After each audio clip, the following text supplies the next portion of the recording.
Well, hey, if you're new, my name is Joey, and most of the times if you've been to environments like this and heard guys like me, then what we love to do is we love to tell like jokes or like a funny story to make you like us. We love to say some things that make us kind of like sound smart, so you're like, I'll listen to this guy yell at me for 45 minutes. But could we, just for the sake of time, like act like that's already happened and that we already like each other? Could we do that today? Because I don't know if y'all just heard, but that's a lot of Bible to get through. Can I get an amen? And not only is that a lot of Bible to get through, like most of it's like, what are we talking about? Like by show of hands, is anybody like, what are we talking about in Ecclesiastes chapter 7? Because it's kind of like all over the place and it's like pithy and strange. And like, is it a proverb or is it a poem or is Solomon just sad? Like, why is he so sad? Like, it's just like all over the place. It's kind of hard to keep up with. And I was talking to somebody this week and I read Ecclesiastes 7 for them. And really insightfully, I was like, what do you think? And they go, it's long. It's long. Like, it's long. That's my feedback on Ecclesiastes 7. It's long. And it is long. And so you imagine having to preach this long chapter of the Bible. And what would you say about this chapter of the Bible? And why is it that after 25 long verses does Solomon all of a sudden, after these random existential musings, end with relationship drama that you'd expect to find in a teenage diary, right? Did you catch it? The relationship drama that you'd expect to find in a teenage diary. Solomon complaining about a woman whose heart is snares and nets and a girl who's more bitter than death. Is this the Bible or a Blink-182 punk rock song, okay? Like this sort of sounds like Solomon's been listening to Ohio's Forever by Hawthorne Heights. Do y'all remember that song? Cut my wrist and black my eyes. Cut my wrist and black my eyes. How many of you know that song by show of hands? Yeah, I thought it was about 10% of you that I'd embarrass myself for, but you're welcome for that. And that's what it sounds like though. Like, why is it all over the place and like sort of emo and tough? Well, for those of you who are new, my name is Joey, and we're teaching through the book of Ecclesiastes. Let me hear you say Ecclesiastes, where Qoheleth, our guru and guide, is leading us on this existential, extravagant journey to try and answer the question, where is the good life? And what makes life worth living at all? And what he's done is he has deployed his astronomical wealth. Many scholars and theologians believe that Qoheleth, the writer of Ecclesiastes, is King Solomon, and he has deployed more money than you or I could even begin to fathom, hundreds of millions of dollars to experiment with all that life has to offer. He's looking under every rock and behind every door to try and answer the question, where is the good life? And so what this guy is doing is he has experimented so far with education and pleasure and laughter and leisure and opulence and travel and parties and getting drunk and music and sex and marriage. 700 marriages. He's experimented with power and building his dream house and landing his dream job and sitting on a big old pile of money. But everything just keeps coming up hevel. Say hevel. And this means something like vanity or air or breath or smoke or wind. Solomon goes, everything that I look at in life is enigmatic, it's frustrating, it's confusing, it's unsatisfying. It's like a chasing after the wind. It's like trying to catch something that you can't catch. And every time that you think that you've got life figured out, it just slips through your fingers. And so for 7 long chapters, Solomon has been experimenting with all that life has to offer. And then in chapter 7, he begins to reflect on this experiment. He begins to think back on all that he has done and all that he's tried and all that he's built and all that he's seen. And he makes some pretty staggering comments. And I'll be honest, I am so pumped to actually show you what's going on in this chapter of the Bible. It's gonna take some digging for us to be able to get underneath the context and behind the original language to show you what's actually being said in the midst of all of this confusing, all over the place nonsense. But if we dig deep enough, I think that you're gonna find that there is treasure in this part of the Bible today. And after I show you this treasure that's in Ecclesiastes chapter 7, I'm gonna show you how infinitely valuable it is to see this treasure and to know this treasure. And then what I'm gonna do is I'm gonna try to take this treasure chest and I'm gonna try to dump it on your chest and let you feel the weight of what Solomon says to us in Ecclesiastes chapter 7. Verse 1, a good name is better than precious ointment. Let me say a good name. Now, this is one of the most straightforward lines in the entire chapter. It's easy for us to understand. It's actually a creative Hebrew play on words. A good name in Hebrew is Shem. Let me say Shem. And it's only a 1-letter difference than precious ointment, or more literally, fine perfume, which is shemen. Say shemen.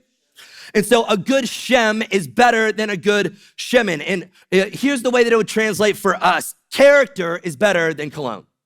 Character is better than cologne. And we all know this. This isn't like some mind-blowing revelation. Our lasting reputation matters more than a scent that wears off. Your name is better than perfume. Perfume or cologne was the ultimate luxury item in the ancient world. And so think about the story in the New Testament where Mary pours out cologne on Jesus' feet and all of the disciples are indignant. They're like, what are you doing? Because that's a year's worth of wages wasted on somebody's feet. And so in the ancient world, perfume would have been like an heirloom. It would have been something that you'd have saved up and used for a special occasion like a birthday or an anniversary. And so only three types of people would wear perfume regularly in the ancient world, and it was priests, kings, and the ultra wealthy. And so if you wear perfume, everyone pays attention. Perfume fills a room, and a crowd takes notice. Like we take it for granted today, but in the ancient world, if you walked in the room smelling good, people were like, what's up? Like it meant something for them. So culturally, this doesn't have the same effect on us, but for us culturally today, it'd be like somebody who drives a nice car or has nice clothes, right? So like if somebody pulls up in a nice car, or as the kids say, they got that drip drop, you know what I'm saying? They got that drippity drip. They're wearing fashionable clothes. They're with the times. They high-end designer fashion, which let's just be honest, today means that like you look like a little homeless, right? Like fashion today is like you're low-key maybe homeless or rich. I don't know. Like it's hard to tell. And so that's fashion today. And somebody walks in wearing a nice car or dripped out and we're like, yeah, like they are with it. And we pay attention. It kind of draws a crowd in. And what Solomon is going is he's going, that's not bad, but there's something better. There's something better than cologne, and it's character. It's your name. Here's the message. You can enter the room smelling like royalty, but who cares if your character stinks? Who cares if you got a bad name? Who cares what you smell like if your reputation precedes you in a negative way? And the lesson that Solomon has learned by mixing it up amongst the lifestyles of the rich and the famous is no amount of perfume can cover up a rotten soul. Inner character is always more important than outward appearances. And this makes sense, right? We all know this and agree with this. Even if we struggle to live this, we know character is better than cologne. Nobody's going today, wow. Like, of course, I'd rather have a good name than a bottle of perfume. But then Solomon goes from saying something that makes sense to saying something that doesn't make sense to saying something that sounds crazy. Did you catch it? A good name is better than precious ointment. Makes sense. And the day of death is better than the day of birth. Wait, what? Character is better than cologne. Check, got it. And the day of death is better than the day of birth. Now, how many of you are more excited about your death day than your birthday? By show of hands. Anybody more pumped about a funeral? Okay. Whoa, all right, bro. One person. Here's the idea is that this doesn't make sense. And Solomon keeps talking crazy. He says, your death day is better than your birthday. And it's better to go to the house of mourning than to the house of feasting. He says, it's better to cry than eat. That's a no for me, dog. Okay, that's a no. He keeps going. For this is the end of all mankind, and the living will lay it to heart. Sorrow is better than laughter. Strongly disagree. For by sadness of face, the heart is made glad. The heart of the wise is in the house of mourning, is it? But the heart of fools is in the house of mirth, and mirth would be like amusement or laughter. This sounds crazy, am I right? Because he starts with character matters more than cologne, makes sense. And then he says, a funeral is better than a birthday, mourning is better than feasting, and crying is better than laughing. And now I know Solomon listens to emo music. It's like Dashboard Confessional and Death Cab for Cutie and Senses Fail and Under Oath, playing on repeat, and he's crying. Now, I don't know about you, but I can't think of a single time where I'd rather cry than eat. Can I get an amen? Okay. Now, I know, ladies, sometimes crying leads to eating, right? However, if you offer me crying or some cheese dip, I'm picking cheese dip every single time, right? Every single time I'm rolling with cheese dip. And, but he says something different. He says that the day of death is better than the day of birth, and that crying is better than eating, and mourning is better than laughing. Now, listen, I don't know what you do for work, but in my line of work, I have the unique privilege of being at a lot of days of birth and a lot of days of death. And I could tell you about a million reasons that the day of birth is better than the day of death. The songs, the colors, the feeling in the air, what we wear, what we expect, what we hope for. This is absurd to assume that the day of death is better than the day of birth. It is absurd. And that's the point. That's the point. That's Solomon's whole point. He is being intentionally absurd. One commentator said he's being deliberately ludicrous. The language is actually meant to shock you. It's meant to make you ask, is something getting lost in translation here? The way that Patrick was leading us earlier, and he said, we so often come into places like this and we go through the motions. And Ecclesiastes 7 demands that you don't just go through the nod your head and agree motions, because the Bible says something that fundamentally we don't really agree with. And so we've got to wrestle with, wait, the Bible is telling us that the day of death is better than the day of birth, but I don't feel like the day of death is better than the day of birth. And so it forces us to slow down and ponder, how could someone like Solomon, who's lived so much life, he has lived more life than all of us in the room together combined. He's experimented with more sex and money and pleasure and fortune and fame than all of us combined. And he's going, the day of death is better than the day of birth. How could Solomon say such a thing? And here's how Solomon could say it: because the day of death is better than the day of birth, like a good name is better than fine perfume. You see, the day of birth is like fine perfume, and the day of death is like a good name. Let me explain. A bottle of perfume is full of potential. It's loaded with potential. It's full. But you don't know what it's going to smell like when it's sprayed out. It could smell good. It could smell bad. You could like it. You could not like it. But in the end, once it's sprayed out, eventually that bottle is going to be empty and there's going to be nothing left. But a good name is much different, because a good name is a good name. You know it's good. It's got lasting good reputation that's attached to it. And so Solomon is contradicting or contrasting this idea that legacy is better than potential. Legacy is better than potential. Think about it like this. On the day of someone's birth, you might be celebrating a future saint or someone who grows into a self-indulgent monster. And you don't know. Now, I know, ladies, it doesn't matter what that baby is. You're like, oh, it's so cute, okay? But you have no idea who that cuddly bunch of baby is going to become. Because I don't know if you've ever considered this or not, but once upon a time, Adolf Hitler was a baby. You didn't expect to walk in and hear that today, did you? Or consider that literally you have no idea what that baby will become on the day of its birth. On the day of its birth, you know very little about that baby. You know very little about that person beyond their weight, their height, their length, but you don't know whether or not their name will be a good name when it's all said and done. But on the other hand, on the day of death, the story has been told and life has been lived and the person has become whatever they were meant to become. And no one talks about how good someone smelled on that day of death. All the superficial stuff like perfume and clothes and cars, it just kind of gets stripped away.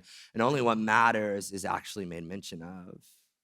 When you're in a casket, no one talks about how great your perfume was or nice your clothes were. They talk about what kind of person you were, how generous you really were, how kind, how present, how helpful. Did you serve? Did you give? Did you love? They talk about your name.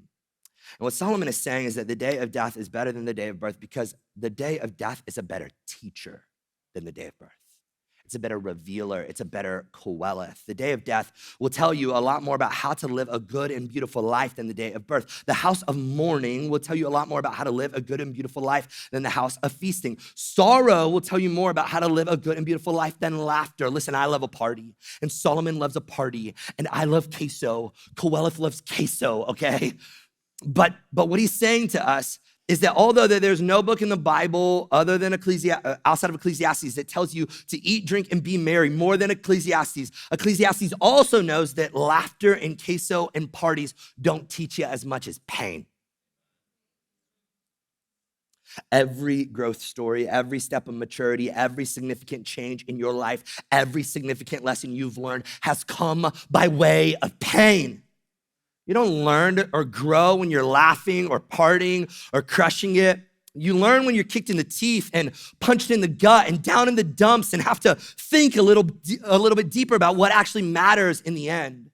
And so this is why he says the heart of the wise is in the house of mourning, but the heart of fools is in the house of mirth. What he's saying is what I've been trying to say to you and what's been in front of you this entire series. He's saying that if you want a good and beautiful life, you must enter into the mess. It's It's a non-negotiable, a good, messy, beautiful life. You're never going to get the good and the beautiful without first going through the messy. Death and mourning and sorrow, they have this way of snapping us out of all of our meaningless pursuits and selfish ambitions and the stuff that is fleeting and trivial and pointless and meaningless. Death has a way of waking us up. And so in the mind of Solomon, the good life starts with staring death and failure in the face, not avoiding death, not avoiding failure, not numbing ourselves from it, not acting like it doesn't exist. But the good life starts with flashing forward to your funeral and then beginning to live life backwards. Close your eyes for a moment. And I just want for you to imagine that you're there on the day of your funeral. And I want you to imagine what's being said and what songs are being sung and what toasts are being made and what do people remember. Now, Solomon says, open your eyes and live backwards from that day. You can go ahead and open your eyes.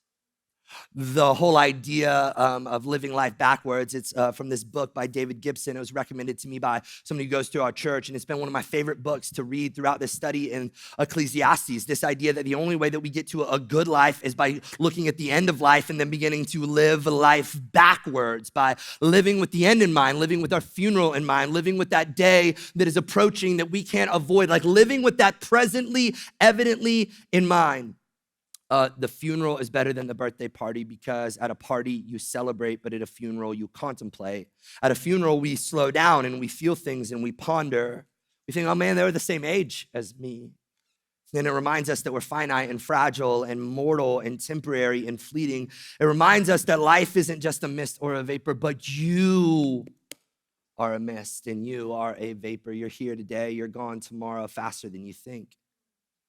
So much of Ecclesiastes, it's really trying to teach us to enjoy the simple things in life, that there's nothing better than to eat and drink and bathe and cheese dip. But it's also teaching us that when life is one big party, that no one stops to ask what the meaning of life really is. And this is the crazy thing that we're trapped in this modern moment, is that we are full of so much pleasure and so much fun and so much amusement, so much travel, so many events that we're on to the next thing, that it's just one ending Ferris wheel ride to the next, that we never snap out of it. We're so inoculated and insulated from the realities of death, the impending reality of our doom, that we never stop to ask the question, what really matters, or how fast is life going, or do I like the person that I'm becoming, or does any of this mean anything in the end? In the house of mourning, though, we ask these questions that we'd otherwise avoid, like, have I been present? And have I actually forgiven them? And am I really generous? And have I ever loved anyone for real, not for selfish motives, but just for real? And am I obedient to God? And am I right with God when I look him in his face and it's no longer this chasm between, but I see him in the flesh? Well, I've lived a life that matters at all. You see, it brings us, Ecclesiastes brings us to the house of mourning and says, don't miss this. There is something about entering into the messiness of our pain and failure and death that actually brings the good life. We can't numb our way out. We must enter in. The ancient rabbis took this so seriously that they wove it into the fabric of their spiritual rhythms. So Sukkot, let me hear you say Sukkot. Now, this is the last and the largest, biggest festival and celebration of the Jewish liturgical calendar, and it is a 7-day blowout rager, okay?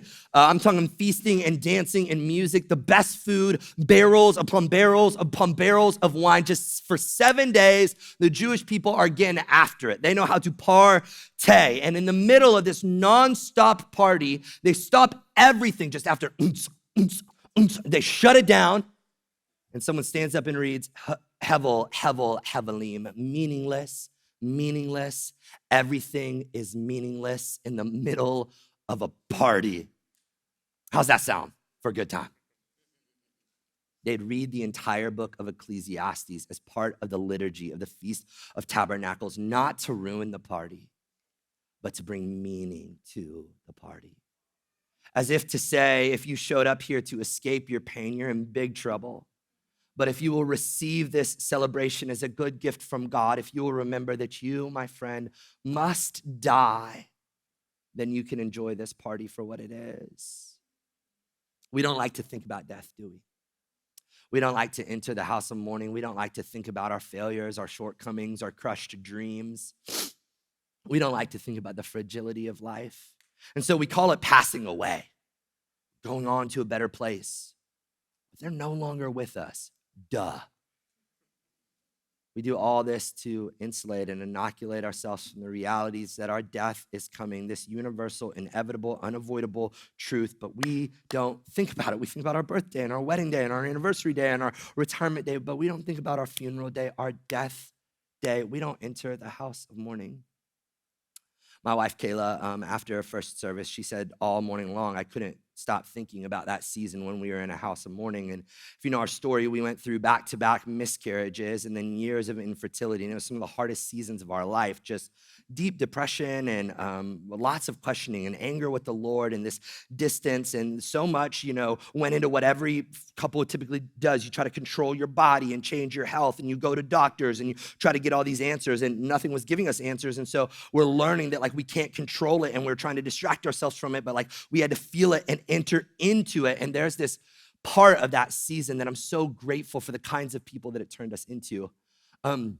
Just a parenting tip. Someday, your kids are gonna ask you who your favorite kid is, okay? Anybody have parents, multiple kids? Then they're gonna ask you, okay? So this is what I do with my kids. You can try it, take it, leave it, whatever. Think I'm a heretic, I don't care, okay? So with Lainey, I tell Lainey in front of her siblings, yeah, I like you more than them. I like you more than the rest of them, okay? I tell them that. And then in front of the other ones, I say to Raleigh, I love you the most, okay? I like Lainey more than the rest, but I love you the most. And then I say to Haddon, you're my absolute favorite, okay? You are my favorite. And then Raleigh's like, but you just said you love me the most. How could he be yeah, he's my favorite, but I like Lainey more than you, but I love you the most. And they're like, Dad, I don't get it. And I'm like, that's exactly where I want you, okay?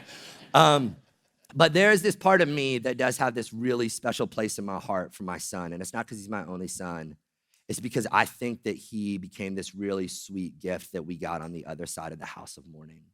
And I love that little boy, man. You say his name, I look into his eyes, and it makes me weak at my knees. And I don't think it's because he's my son. I think it's because he's the gift that we received from our time in the house of mourning. I wonder, have you been there? I wonder, have you stared death in the eye? I wonder, have you felt the fragility of life? I wonder, have you felt the gift that it is to just have breath in your lungs? Verses 5 to 12 and 19 through 25 go from talking about this idea of death and trying to get you to face it to talking about the difference between what has been called résumé virtues versus eulogy virtues. Have you ever heard of this before? So it's a really, really good thing to think about. We spend most of our lives compiling résumé virtues, clout and status and awards and accolades, stats, and we spend our time building and achieving and working and grinding, oftentimes at the expense of our eulogy virtues, the stuff that people will say at our funeral, at the expense of our character, our emotional intelligence, or our romantic relationship with our spouse. And so Solomon takes us to the school of hard knocks, and he shoots so straight about these eulogy virtues that you're gonna wanna have if you're gonna try to live backwards and live the good life. And I gotta go through these so fast, so just hold on for dear life so that I can get to the main point of the message. All right, Ecclesiastes 7, verse 5, it says, it is better for a man to hear the rebuke of the wise than to hear the song of fools. Translation, surround yourself with people who love you enough to be honest.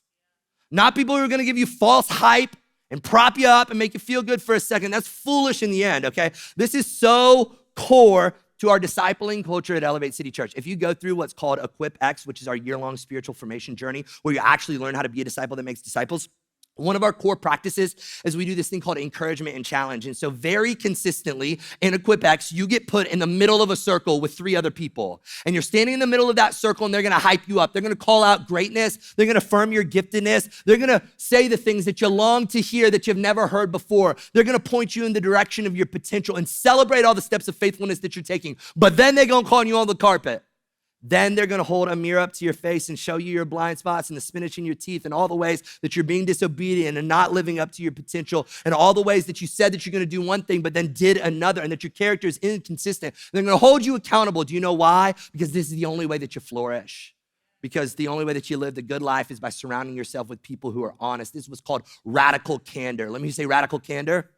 It's that I radically love you enough to tell you the truth. And Solomon's going, this leads to the good life. And this is a eulogy virtue. And then in verse 6, he says, for as the crackling of thorns under a pot, so is the laughter of fools. This also is vanity. How many of you, by show of hands, have ever thrown an acorn into a fire? By show of hands, acorn into a fire? Okay, it's awesome. You should try it sometime because when you do, it kind of like blows up, all right? I grew up redneck, and so this was all the money that we had for fireworks, right? Just boom, all right?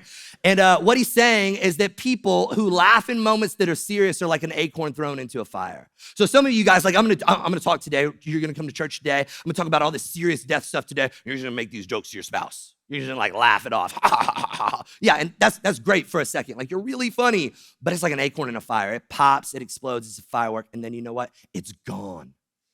It's gone. That's what he's saying to people who don't know how to feel things or sense things, but they use humor as like a defense mechanism or an emotional cover-up or a way to divert the conversation because they're uncomfortable without actually having to feel something. So yeah, that's like an acorn in a fire. He keeps going, surely oppression drives the wise into madness and a bribe corrupts the heart. This is just the idea that allowing money to cost you your character won't play well on the day of your funeral. Scheming and bribing and using money to coerce or manipulate or control people won't go well for you. This is the picture of Scrooge, the rich, wealthy, old, angry guy who isolated himself from everyone and is lonely, but whose heart is poisoned by greed and he can't take hold of the good life. Don't let money cost you your life. This is a eulogy virtue. Verse 8, better is the end of a thing than its beginning, and the patient in spirit is better than the proud in spirit. This is the idea that you want to play the long game in life, that you want to begin with the end in mind. Ask yourself, how will this decision age?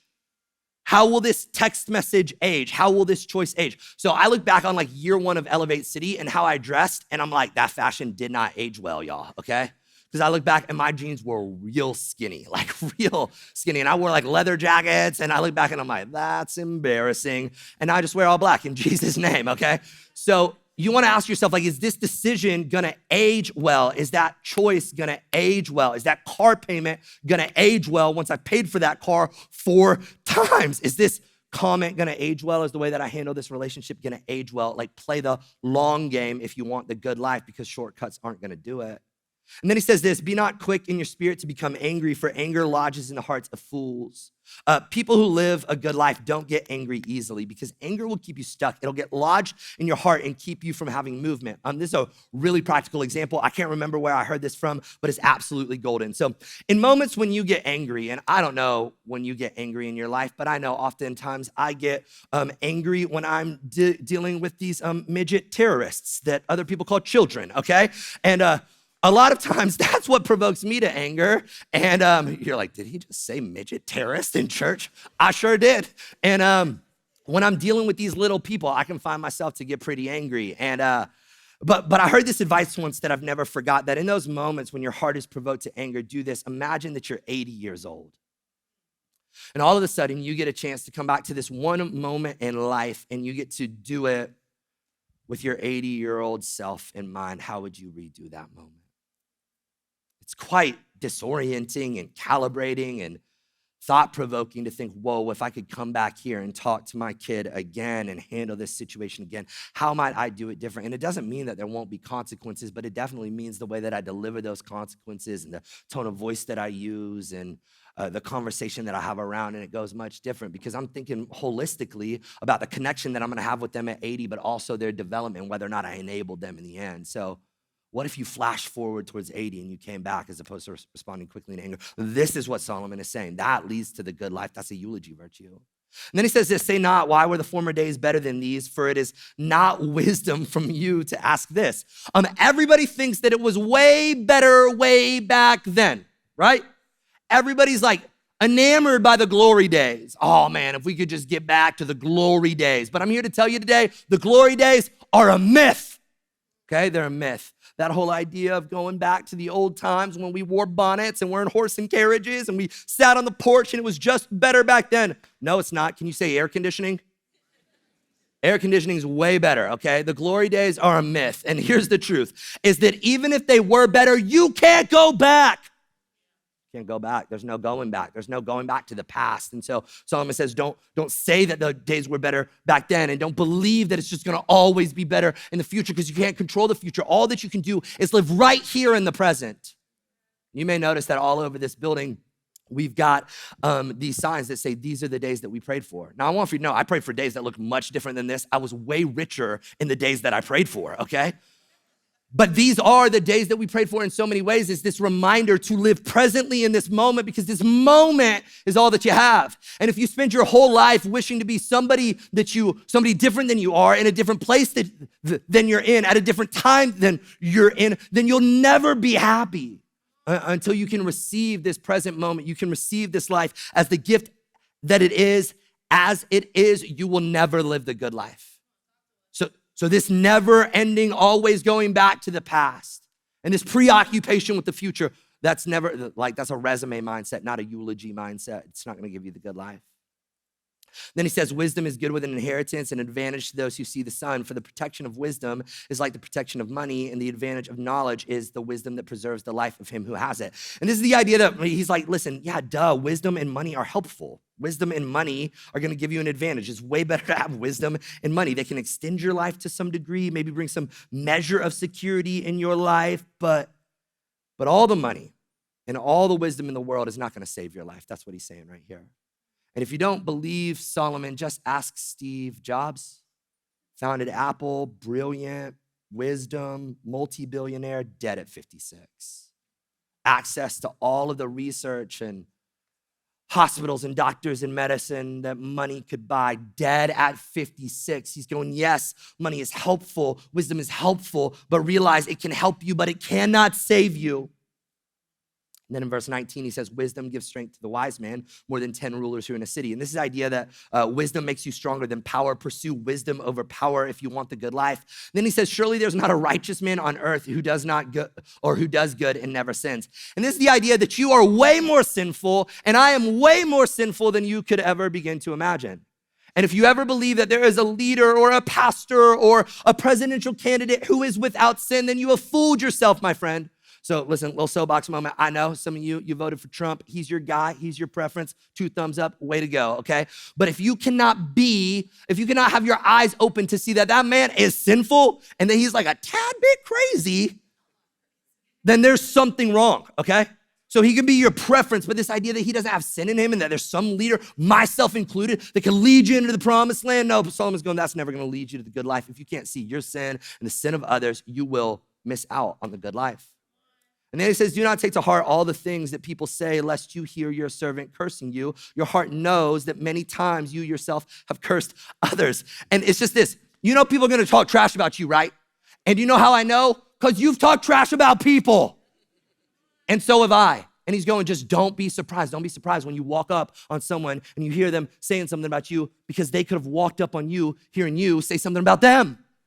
You know what I try to do? I try to imagine myself when I walk up and I hear somebody saying something about me. I try to imagine the worst thing that I've said about that person and them walking in at that moment. How would I want them to respond? That's how I respond. I try to imagine the worst thing that I've ever said about anyone, saying that about them and them walking up in that moment. How does that change how you respond? Solomon's just going, just be wise. Don't let words get the best of you and get in your soul and eat you alive. Realize that you've talked trash about people, so people are gonna probably talk trash about you. But here's the other truth that's just hidden in there that's so good. You know that you'd care a whole lot less about what people thought about you if you realized how little they did. If you realized how little they're actually thinking about you and talking about you, you would care a whole lot less. And then this is what he says. He says, this I've tested by wisdom. I said, I'll be wise, but it was far from me. That which has been is far off and deep, very deep. Who can find it out? I turn my heart to know and to search out and seek wisdom in the scheme of things and to know the wickedness of folly and the foolishness that is madness. And he's saying that this search for the good life and the secret of light has been elusive. This finding the wise magic bullet feels out of reach. And I've tried to be smart and I've tried to be dumb. I've tried to be wise and I've tried to be a fool. I've tried to be conservative and I've tried to be liberal. I've tried to party it up and I've tried to build a ton of money. And so even though wisdom, and he's going, so folly is madness. And even though wisdom is good, it isn't fail-proof. It isn't fail-proof. And I can't find the secret of it. And so Ecclesiastes 7, gosh, this is 2 sermons if I'm gonna be so honest with you. But Ecclesiastes 7 is written chiastically. And a chiasm is a form of literature The reason that I've been jumping all over the text is because what it does is that the two ends of the section of literature, they point to a middle, and the meaning is always found in the middle. And so if you read it like from a linear perspective, like straight down, you're gonna miss it because the meaning is actually in the middle. Everything points to the middle. And so we're gonna look at the middle real quick. Ecclesiastes 7, verse 13, this is what it says. Consider the work of God. Who can make straight what he has made crooked? In the day of prosperity, be joyful, and in the day of adversity, consider. God has made the one as well as the other, so that man may not find out anything that will be after him. In my vain life, I've seen everything. There's a righteous man who perishes in his righteousness, and there is a wicked man who prolongs his life in his evil doing. Be not overly righteous. That is a whole sermon unto itself. And do not make yourself too wise. Why should you destroy yourself? Be not overly wicked, neither be a fool. Why should you die before your time? It is good that you should take hold of this, and from that withhold not your hand. For the one who fears God shall come out from both of them.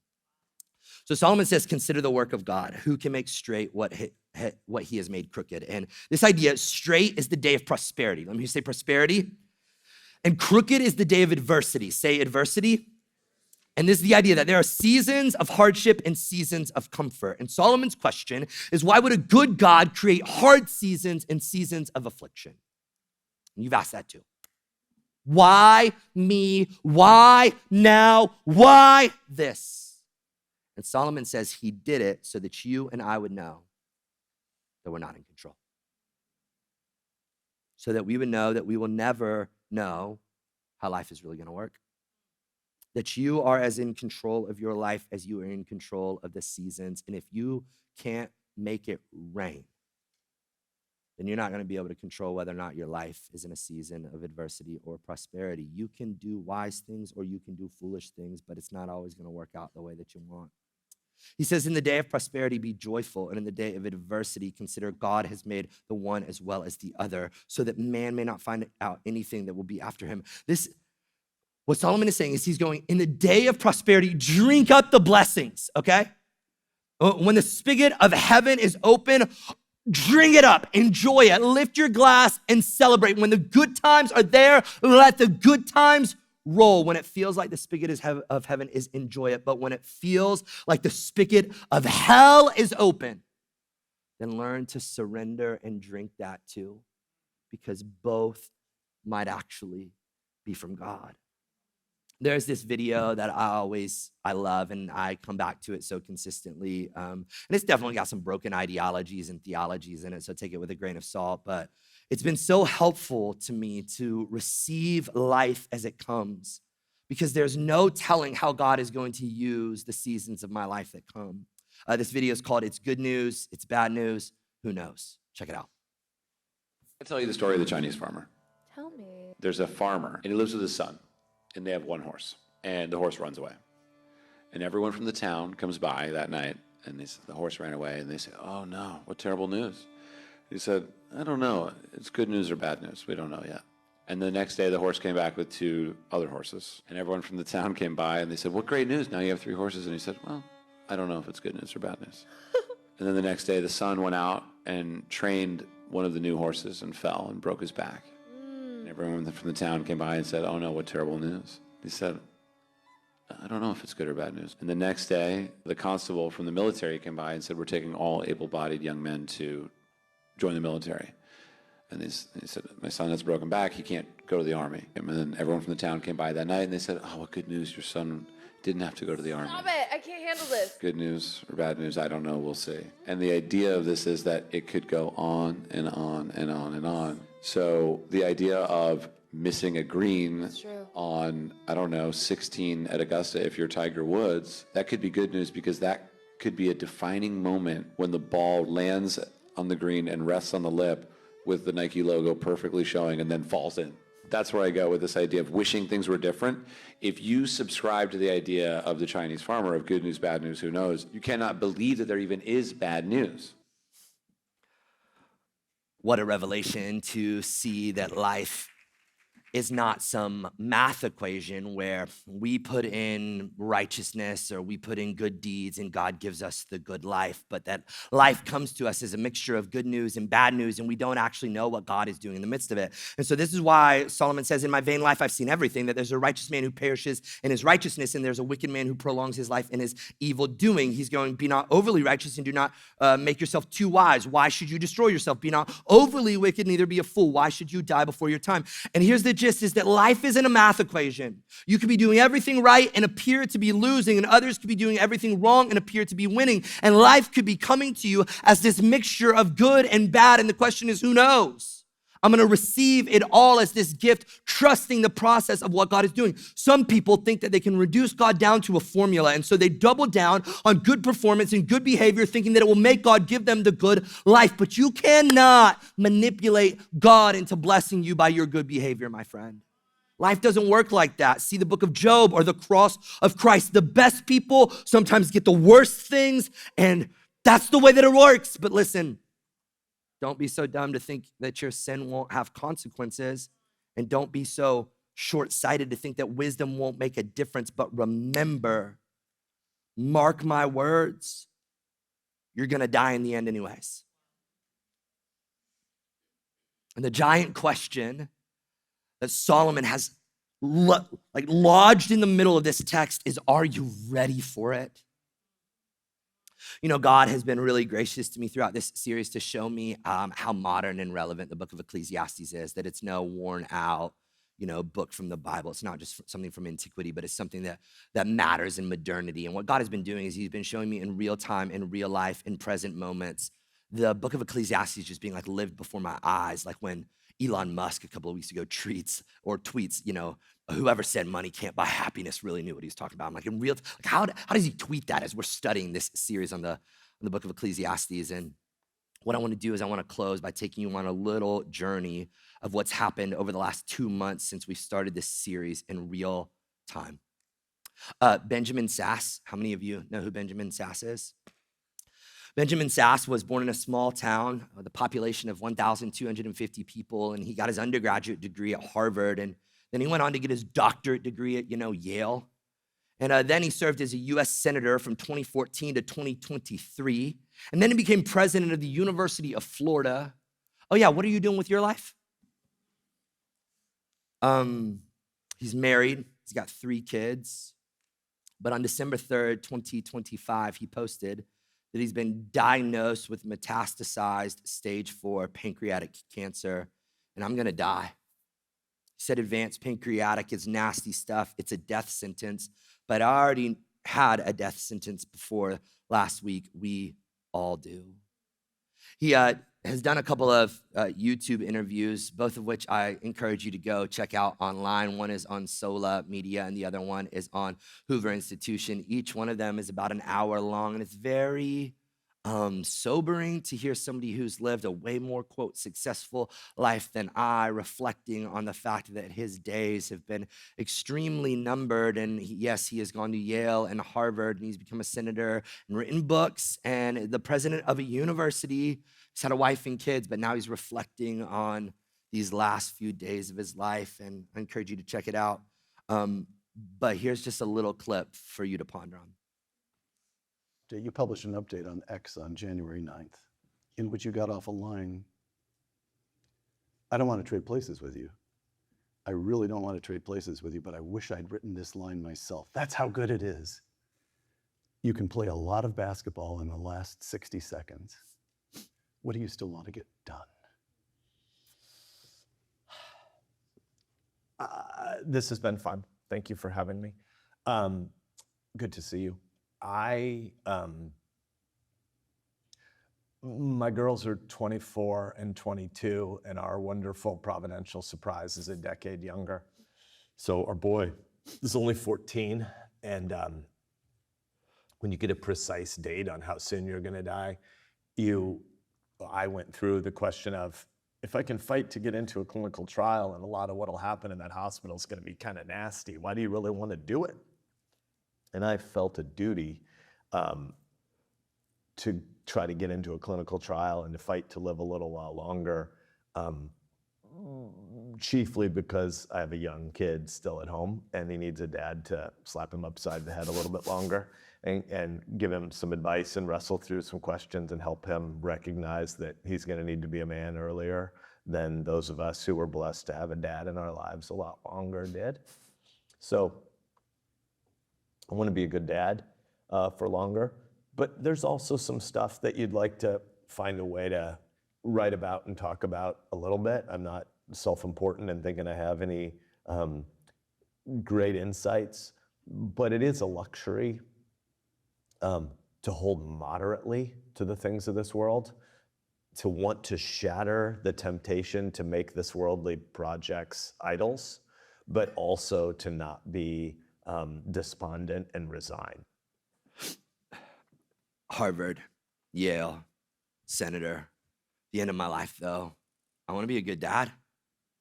I just want to hang around long enough to slap my boy upside the head and teach him to be the man that he should be. But, it's not just Ben Sass that God showed me just over the last 2 months. On January 23rd, that was Ben Sass. But on, I don't know what kind of TV shows you grew up watching, but I grew up watching this one. I don't wanna wait for our lives to be over. I want to know right now, what will it be? Now that's fashion, people. That is fashion. Dawson's Creek. It looks like James Vanderbeek from Dawson's Creek, didn't wait for his life to be over because he made quite the family for himself, 6 kids, beautiful wife. But 11 days ago, on February 11th, James Vanderbeek from Dawson's Creek died at the age of 48, following a 2.5-year journey with cancer.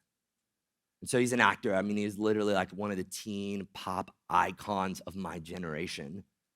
And I want you to see what he said as he was nearing his day of death. Watch this. Today's my birthday, and it has been the hardest year of my life, and I wanted to share something that I learned with y'all. When I was younger, I used to define myself as an actor, right? Which was never really all that fulfilling. And then I became a husband, and that was much better. And then I became a father, and that was the ultimate. I could define myself then as a loving, capable, strong, supportive husband, father, provider, steward of the land that we're so lucky to live on. And for a long time, that felt like a really good definition to the question, who am I? What am I? And then this year, I had to look my own mortality in the eye. I had to come nose to nose with death. And all of those definitions that I cared so deeply about were stripped from me. I was away for treatment, so I could no longer be a husband that was helpful to my wife. I could no longer be a father who could pick up his kids and put them to bed and be there for them. I could not be a provider because I wasn't working.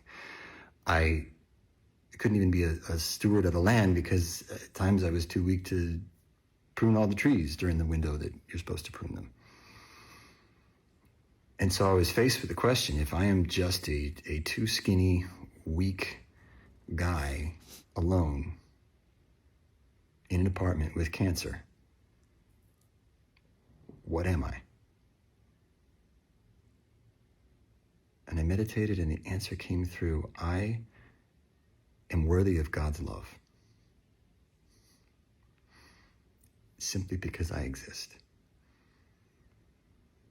And if I'm worthy of God's love, shouldn't I also be worthy of my own? And the same is true for you. It's rather profound because, most of us will go to kids and family and things like that, but he's having this fresh revelation that, oh, wow, even that can get stripped away from me as I'm approaching my day of death, unable to care for or provide for the ones that I love the most. And so what if maybe at the day of death, I'm thinking about the fact that there's this love that transcends life that maybe life is actually about. But it's not just Ben Sass and it's not just James Vanderbeek. There's Eric Dane from Grey's Anatomy. How many of you are familiar with Grey's Anatomy? McDreamy, McSteamy, Grey's Anatomy. And not 2 months ago, not 11 days ago, but God in his providence, I don't know why, 2 days ago, y'all, 3 days ago, February 19th, at the age of 53, 10 months after announcing that he'd been diagnosed with Lou Gehrig's disease, ALS, Eric Dane died.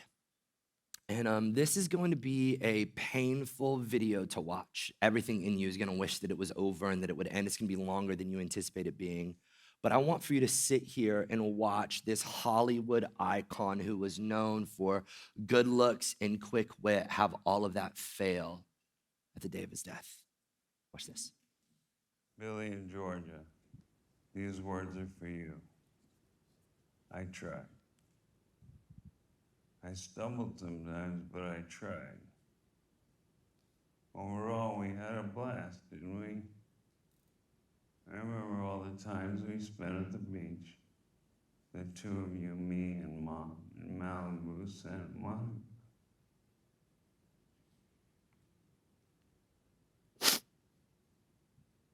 Santa Monica, Hawaii, Mexico. I see you now playing in the ocean for hours, my water baby. Those days, pun intended, were heaven.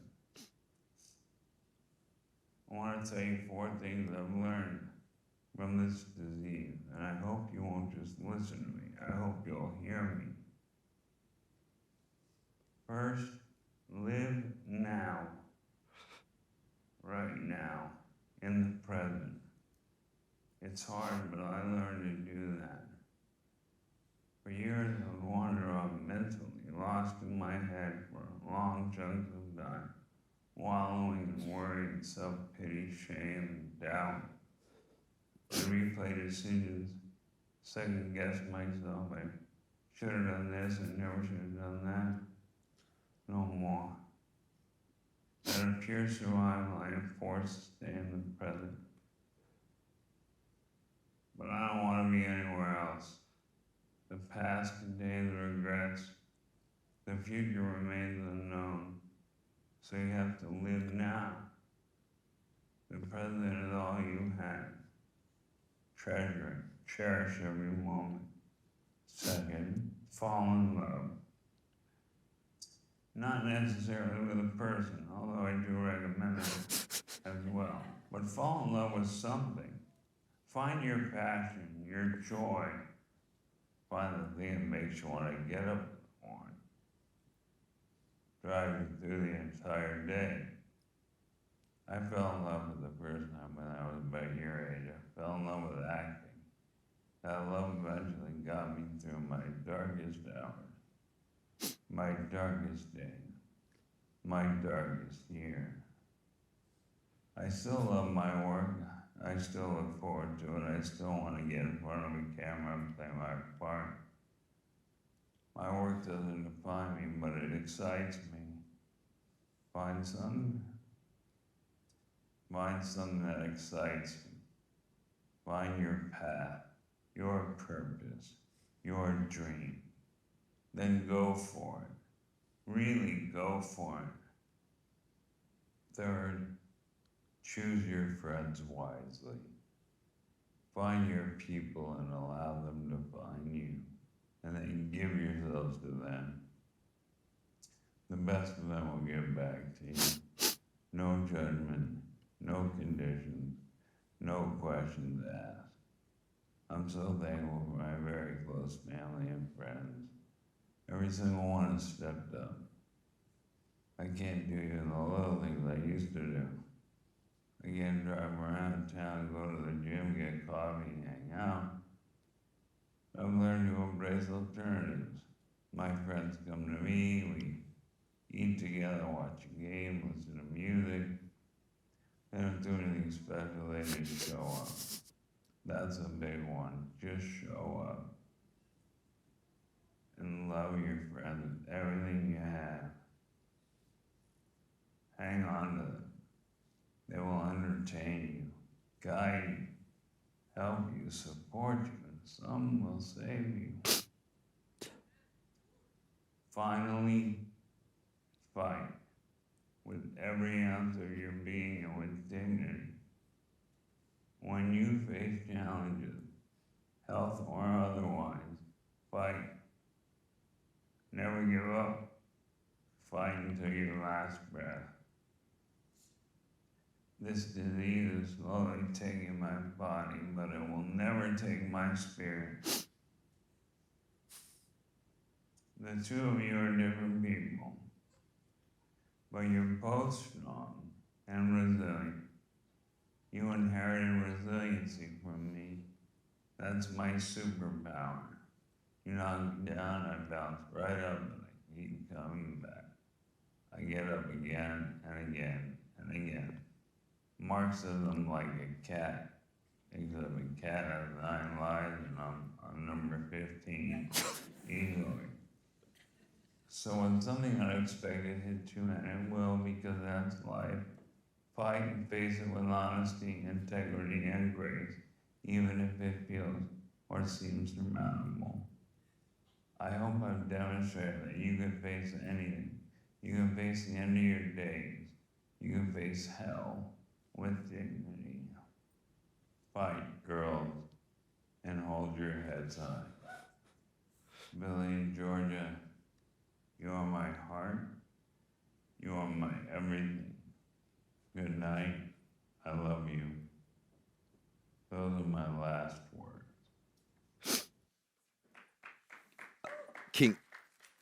King Solomon.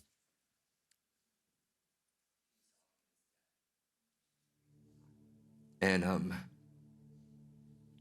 Ben Sass is dead. He's gonna die. James Van Der Beek is dead. And Eric Dane is dead. And what must it feel like to watch this man who was once marked by eloquence and beauty and perfection to just unravel before your eyes and have an inability to form words? My friends, one day you will be dead too. Are you living in light of that day? My prayer is that Jesus would use this day to make you hold those babies a little tighter and to tuck them in a little slower and to think a little deeper about the stuff that matters and the stuff, my friends, that doesn't. Culture is lying about what will bring you the good life. Koheleth tells the truth. Let's pray. Jesus, I thank you. I thank you for the gift that life is. And I thank you for moments to be reminded about the stuff that matters and how fleeting and fragile this life is. And God, that one day, quicker than we could imagine, it's gonna all be gone. Jesus, I pray that today is a sobering, jolting reminder. I pray that it shocks us awake to live for the stuff that actually matters. Jesus, I thank you for the gift of your presence and that, God, you're the only thing that can transcend this life. I love you. It's in your beautiful name we pray. Amen. The team's gonna be down here to pray for you. We're gonna stand and worship together.